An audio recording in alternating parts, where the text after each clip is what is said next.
எங்கள் வீட்டுக்கார் வந்து எப்போவுமே வேறு எந்த வேலைக்கும் போக மாட்டார். இதே வேலை தான் செய்வார். அவங்க தாத்தா கிட்ட கற்றுக்கிட்டு சின்ன வயசுலேருந்து ஒரு 5 வயசுலேருந்தே தாத்தா கிட்ட கதை கேட்டு உட்காந்து அதை தெரிஞ்சு ரொம்ப மைண்டில் ஏற்றிக்கிட்டு அவர் பெருசாகவும் அதுதான் அவரோட வேலையே. வேறு எந்த வேலையும் செய்ய மாட்டேன்னு பெயிண்டிங் பண்ணுறது மட்டும்தான் அவரோட வேலை. அதுதான் பண்ணுவார். படிக்க போயிட்டு கூட காலையில் படிக்க போயிட்டு சாயங்காலம் வந்து அவங்க தாத்தா கிட்ட உட்காந்து கதை கேட்டு அப்படி தான் பண்ணிட்டு வந்தார். இன்றைக்கி இவ்வளோ அளவு வந்திருக்கு. ரொம்ப சந்தோஷமாக இருக்குது.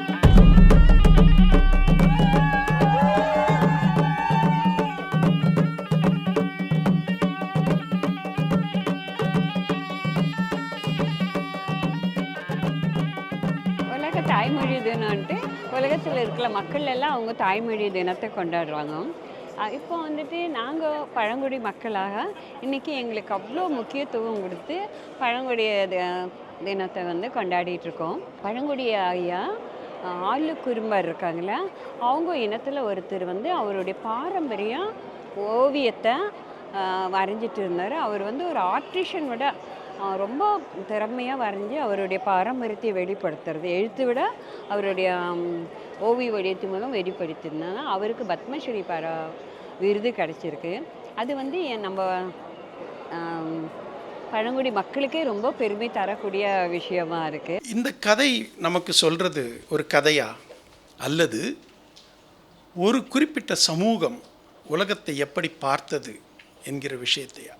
ஒரு யானை எப்படி உருவாகுது, ஒரு நிலா எப்படி உருவாகுது, ஒரு நட்சத்திரம் எப்படி உருவாகுது, ஒரு அம்மாவுக்கும் பிள்ளைக்கும் இருக்க உறவு எப்படி இருக்குது, கல்வி எப்படி இருக்குது, ஓவியம் எப்படி இருக்குது, அது அத்தனையும் நம்ம கதையாக கொண்டு வரும். எனக்கு தமிழ்நாட்டில் இருக்கக்கூடிய பழங்குடியிலையும் அந்த மக்களுடைய மொழி, அவங்களுடைய பண்பாடு, இது சார்ந்த எனக்கு எவ்வளவு பரிச்சயம், நேரடியான அனுபவம், கள அனுபவம் இருக்கிறதுங்கிறத விட நான் வந்து எங்கே வேலை பார்த்துட்டு வர்றேன், இங்கே எப்படி வந்து சேர்ந்துருக்கேன் அப்படிங்கிறத நீங்கள் தெரிஞ்சுக்கிறது இன்னும் ரொம்ப நல்லாயிருக்கும். இல்லை, தொல்குடிங்கிற தொன்மையான குடி, அதனால் தொல்குடின்னு சொல்லிட்டு ஒரு நேம் வச்சு ஸ்கீம் க்ரியேட் பண்ணோம்.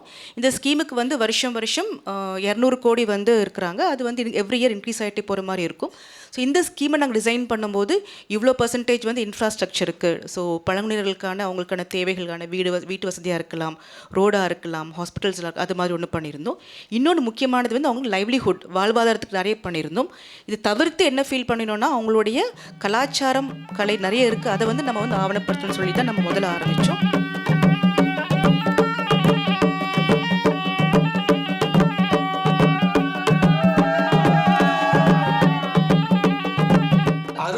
அருங்கிறது ஒரு கடவுள், குருங்கிறது எங்களோட முன்னோர்கள். இந்த 2 கடவுள் தான் எங்களுடைய வழிமுறையில் இருக்கிற ஒரு நடைமுறையில் இருக்க பழக்கம். அதில் எழுத்து பிள்ளைகள் வந்து குருங்கிறத வந்து குருவாக போட்டு எங்களை தாழ்வப்படுத்தி வச்சுருக்காங்க. குரு அப்படின்றது, அந்த குருங்கிறது கடவுள் கூட பயப்பட மாட்டோம் நாங்கள்.